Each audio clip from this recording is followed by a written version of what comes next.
সাধারণ সকল মানুষদের গত 2 দিন আগে আমরা চট্টগ্রাম থেকে এই আন্দোলনটা তুলছি যে স্টেশন ভাড়া স্টেশন কর্তৃপক্ষ আমাদের থেকে অতিরিক্ত ভাড়া আদায় করছে। গত 1টা বছর 2টা বছর আমরা শোষণ হচ্ছি শুধু।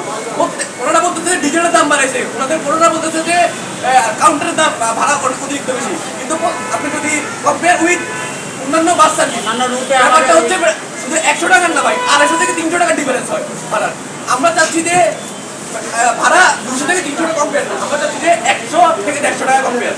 আর হচ্ছে যে স্টেশন কর্তৃপক্ষকে আলটিমেটাম এতটুকুই যে তারা একদিনের মধ্যে তারা এই ব্যবস্থাগুলো না করা হয় তাহলে তাদের প্রত্যেকটা কাউন্টার বন্ধ করে দেওয়া হবে। আর চট্টগ্রাম রুটের মধ্যে আমার কিছু বন্ধু বান্ধব আছে, তারা 100 থেকে 200 জন গত 2 দিন আগে আন্দোলন করেছে। তাদের কথা হচ্ছে যদি ভাড়া কমানো না হয় কাউন্টার বন্ধ করে দেওয়া হবে, আর হচ্ছে তাদের বাস সার্ভিসগুলো যেদিকে আসবে সেই রুটে চালানো দেওয়া হবে না। আমরা এখানে কর্তৃপক্ষ আবেদন করছি, কর্তৃপক্ষ এখানে আসুন,